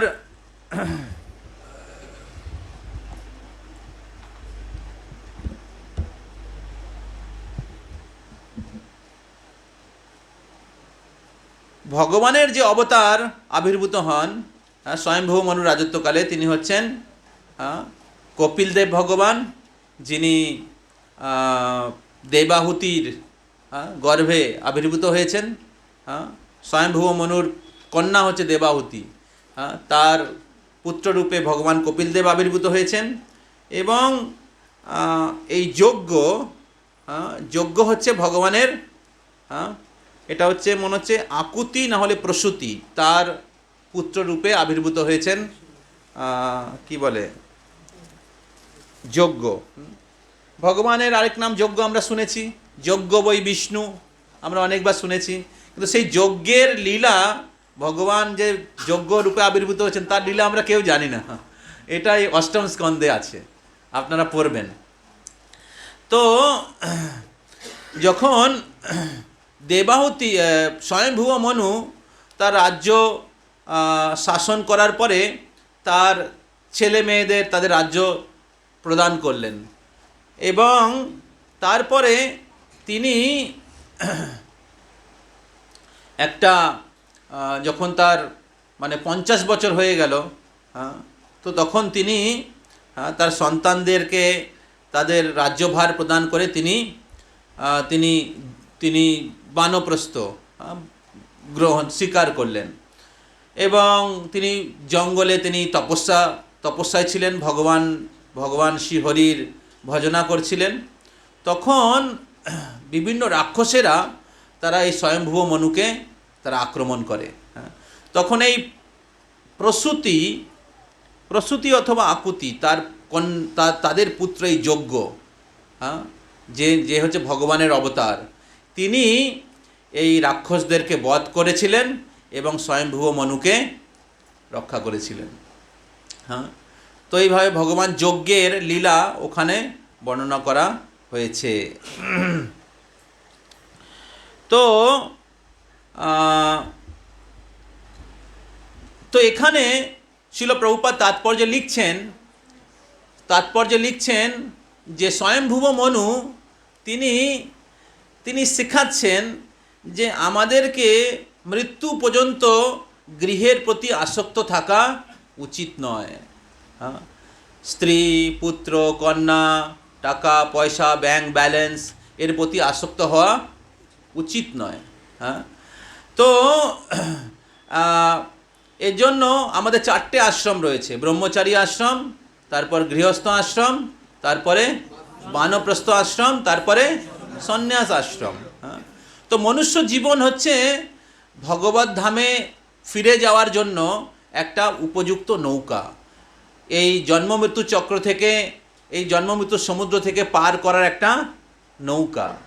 তো তাই আমাদের যদি অনেক জাগতিক বাসনা থাকে তাহলে একটা সময় পর্যন্ত সেটা শাস্ত্রের নিয়ম অনুসারে আমরা উপভোগ করতে পারি। এই যে ব্রহ্মচারী আশ্রমের পরবর্তী আশ্রম হচ্ছে গৃহস্থ আশ্রম। সে গৃহস্থ আশ্রমে একটা বয়স পর্যন্ত সে সেগুলো উপভোগ করতে পারে শাস্ত্রের নিয়ম অনুসারে, শাস্ত্রের নিয়মকে উল্লঙ্ঘন করে নয়। এবং তারপরে 50 ঊর্ধ্বম বনম ব্রজেত, 50 বছর পার হওয়ার পরে ধীরে ধীরে তাকে অনাসক্ত হওয়া উচিত, অর্থাৎ তার জাগতিক যে কর্তব্যগুলো রয়েছে বা সেগুলোকে কম করা উচিত, এবং ভগবানের প্রতি যে কর্তব্য রয়েছে সেগুলোকে বৃদ্ধি করা উচিত। তাই স্বয়ংভুব মনু তার রাজ্যভার, আমাদের তো রাজ্য নেই, ছোট একটা বাড়ি, ছোট ছেলে মেয়ে, অল্প কিছু জিনিসপত্র রয়েছে, কিন্তু স্বয়ংভুব মনু পুরো পৃথিবীর রাজা ছিলেন, মনুষ্যদের পিতা।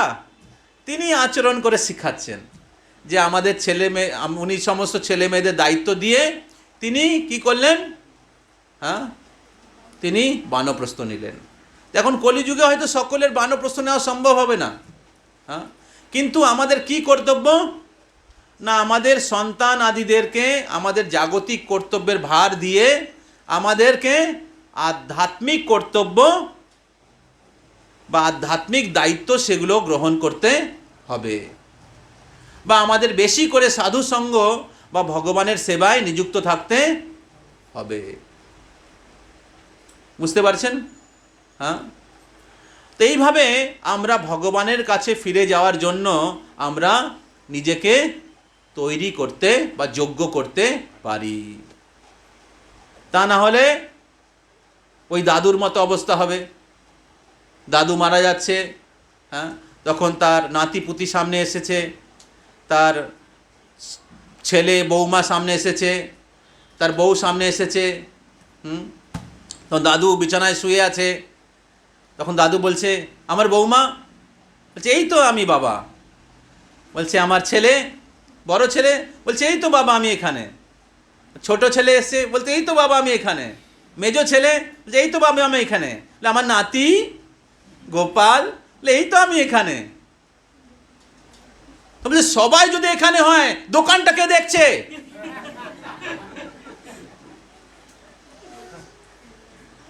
বুঝতে পারছেন? তাই আমরা যদি আমাদের লক্ষ্যবস্তু না জানি, যে ভগবত ধামে ফিরে যেতে হবে বা এই জগৎটা অনিত্য, এটা যদি আমরা না জানি, আমরা যদি মৃত্যু পর্যন্ত বা একটা দীর্ঘ বয়স পর্যন্ত এই জড় জগতের ভোগ বিলাসের প্রতি আসক্ত থাকি, তাহলে আমাদের অবস্থা ওই দাদুর মতো হবে। আমাদেরকে আবার সেই বাড়িরই ছারপোকা হয়ে, টিকটিকি হয়ে দেওয়ালে জন্মগ্রহণ করতে হতে পারে। বোঝা যাচ্ছে? তাই স্বয়ংভুব মনু একজন মহাজন, তিনি শিক্ষাচ্ছেন আমাদের। আর এই জগতের যে জড় জগতে যে দেখাশোনা করেন তিনি হচ্ছেন শিবজি। তিনি এই পুরো জগতের মালিক, শিব আর পার্বতী ইনচার্জ জড় জগতের। কিন্তু তাদের দেখুন কোনো বাড়ি নেই, কোনো বাংলো নেই, কোনো মার্সিডিজ ভ্যান নেই, আর সবসময় কোনো ভালো জামা কাপড় নেই, সবসময় তারা গাছের নিচে থাকে, মানে অনাসক্ত থাকে, আসক্তি নেই। আর কি করছেন সবসময় তারা? হরে কৃষ্ণা কৃষ্ণা কৃষ্ণা হরে হরে, হরে রাম রাম রাম হরে হরে, সর্বদা ভগবত ভজনে মগ্ন থাকেন। তাই তারা মহাজন। বোঝা যাচ্ছে? যেখানে হরি কথা হয় সেখানে শিব আর পার্বতী চলে যায়, গিয়ে বসে যায়। যেখানেই হরি কথা, যেখানেই হরি নাম, যেখানেই সাধু সঙ্গ। আমরা নবদ্বীপ ধামে হংস বাহন শিব, সেখানে মধ্যদ্বীপে হরি কথা চলছিল।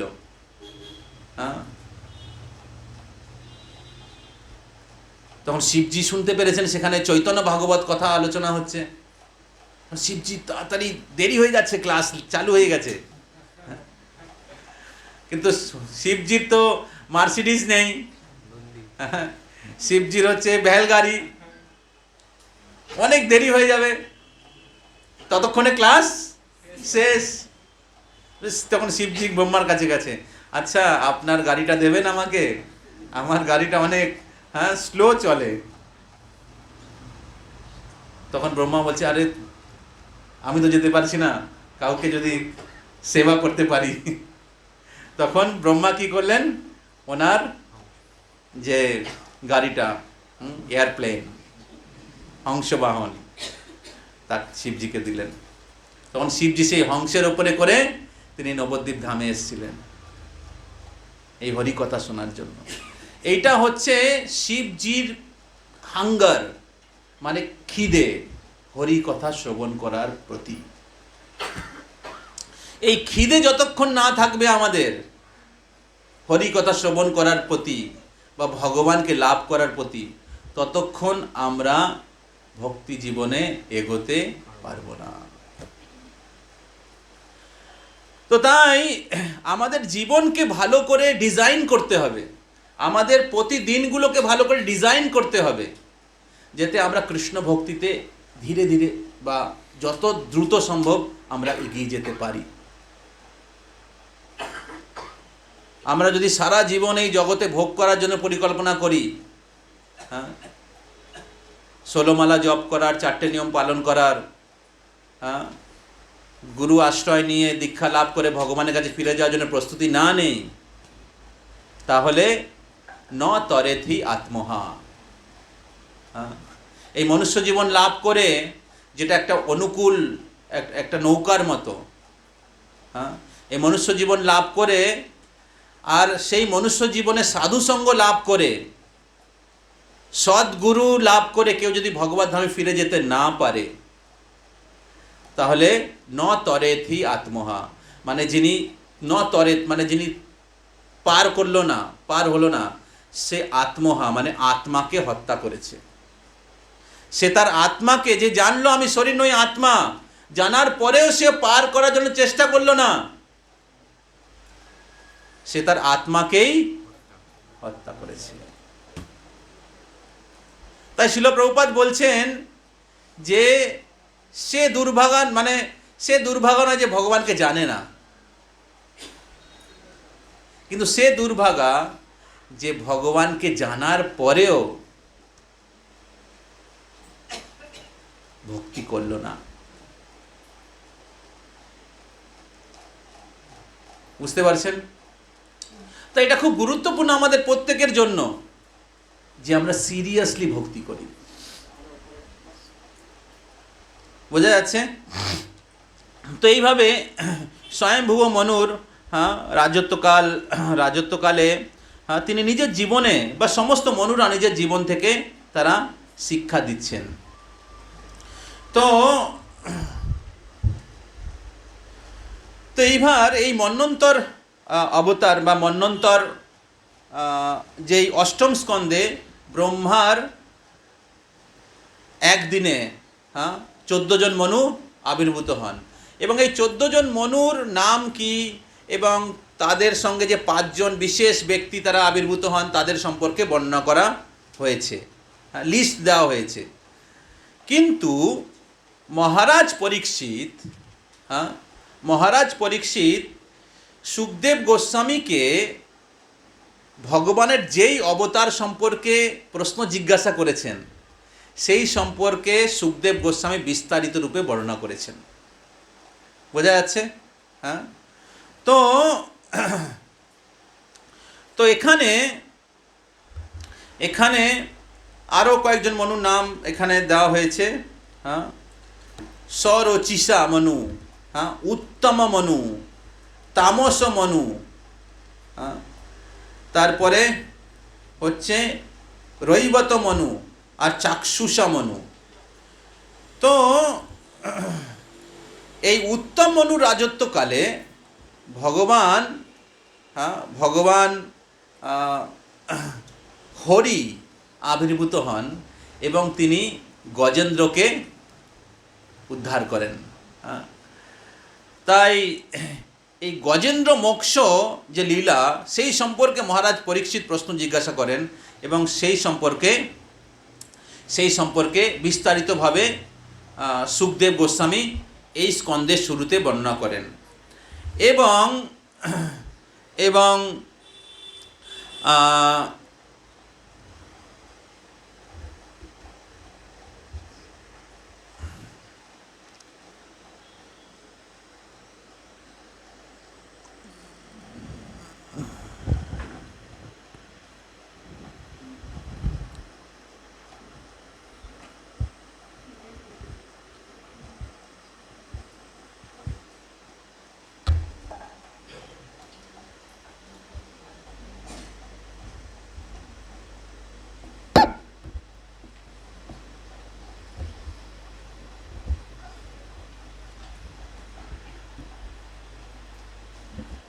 এই লিস্টে দেখা যাচ্ছে না। তো এছাড়া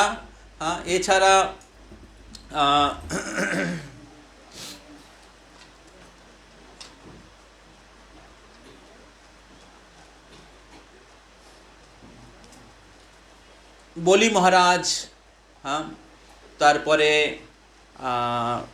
মৎস্য অবতার, এরা এই মনুর রাজত্বকালে আবির্ভূত হন, বিভিন্ন মনুর রাজত্বকালে আবির্ভূত হন। তাই এরাও হচ্ছে মন্বন্তর অবতার। মৎস্যাবতার এবং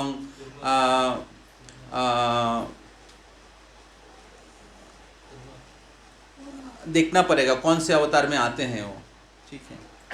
और भी बहुत सारे अवतार हैं যারা এই মনুর রাজত্বকালে আবির্ভূত হয়েছেন। তো হতে পারে কুর্ম অবতার। তো এবং মহারাজ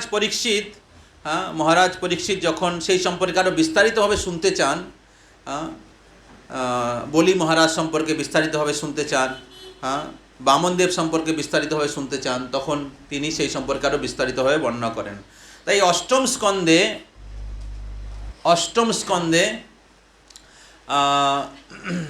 অষ্টম স্কন্ধে গজেন্দ্র মোক্ষের কাহিনী রয়েছে প্রথম 4টি অধ্যায়ে। তারপরে হচ্ছে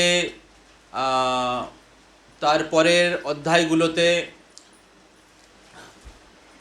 দেবতাদের সাথে অসুরদের সন্ধি হয়, হ্যাঁ, এবং সমুদ্র মন্থন হয় এবং সমুদ্র মন্থন লীলার সময় মোহিনী মূর্তি আবির্ভূত হয় এবং সেই লীলাগুলো বর্ণনা করা হয়েছে। এবং তারপরে মোহিনী মূর্তির লীলার পরে মোহিনী মূর্তি কীভাবে শিবজিকে ভ্রমিত করেন সেই লীলা, সেই একটা চ্যাপ্টার রয়েছে, হ্যাঁ। এবং 13 মানে মনে হচ্ছে 5 থেকে 13 অধ্যায় পর্যন্ত, হ্যাঁ, মোহিনী মূর্তি এবং তার লীলাগুলো রয়েছে, সমুদ্র মন্থন, মোহিনী মূর্তি লীলা এগুলো রয়েছে। তারপরে 13 অধ্যায় থেকে 23 অধ্যায় পর্যন্ত, 15 থেকে 23 নম্বর অধ্যায় পর্যন্ত, 15 থেকে 23 নম্বর অধ্যায় পর্যন্ত বলি মহারাজের কাহিনী রয়েছে, হ্যাঁ, কীভাবে বলি মহারাজ, হ্যাঁ, বলি মহারাজ স্বর্গরাজ্য, হ্যাঁ, তিনি দখল করেন এবং বলি মহারাজ থেকে স্বর্গরাজ্য লাভ করার জন্য ভগবান বামনদেব রূপে আবির্ভূত হন এবং তিনি দেবতাদেরকে স্বর্গরাজ্য ফিরিয়ে দেন, হ্যাঁ, এবং কীভাবে বলি মহারাজ ভগবানের চরণে আত্মসমর্পণ করেন এবং বামনদেব, হ্যাঁ, তিনি বলি মহারাজের এই রকম আত্মনিবেদনে প্রসন্ন হন এবং তাকে সুতল লোক প্রদান করেন এবং সেই সুতল লোকের তিনি দ্বারপাল হয়ে যান। ভগবান বামনদেব, হ্যাঁ, বলি মহারাজের আত্মসমর্পণে প্রসন্ন হয়ে সুতল লোকে দ্বারপাল হন। এবং তারপর লাস্ট চ্যাপ্টারে রয়েছে, হ্যাঁ, মৎস্য অবতারের লীলা, হ্যাঁ। তো এইভাবে অষ্টম স্কন্ধে এরকমভাবে চলছে।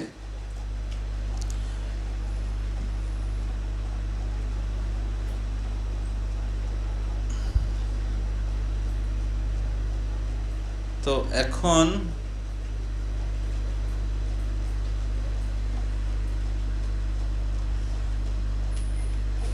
हम लोग का टाइम तो हो गया,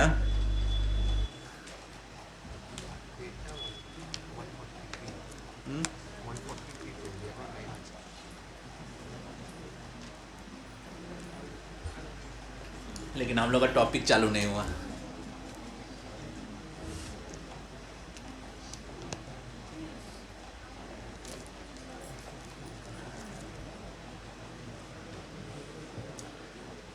कितने बजे आएगा? তো এখন আমরা কি করি, আমরা একটা ছোট গ্রুপ অ্যাক্টিভিটি করে নিই, ঠিক আছে? গ্রুপ অ্যাক্টিভিটি, তো দেখি যদি যতটুকু সময় পাওয়া যাবে ততটুকু আমরা আলোচনা করব। তো গ্রুপ অ্যাক্টিভিটি হচ্ছে 3টে গ্রুপে আপনারা বিভক্ত হয়ে যান, ঠিক আছে? 3টে গ্রুপ হচ্ছে, প্রথম গ্রুপে হচ্ছে যারা যারা দীক্ষা নেওয়া হয়ে গেছে, ঠিক আছে? তো যারা দীক্ষা নেওয়া হয়ে গেছে তাদের ইনচার্জ হচ্ছে, তাদের গ্রুপের লিডার হচ্ছে নিত্য ধর্মপ্রভু, ঠিক আছে?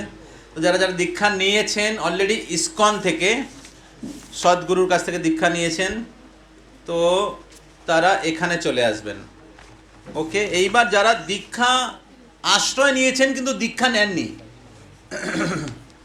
যারা আশ্রয় নিয়েছেন কিন্তু দীক্ষা নেননি, ওকে? তো इधर लिस्ट है, List of sheltered devotees who want to take shelter. English or initiative. सब उठे जान सब लोग खड़े हो जाइए। थोड़ा एक्सरसाइज हो जाएगा। 5 मिनट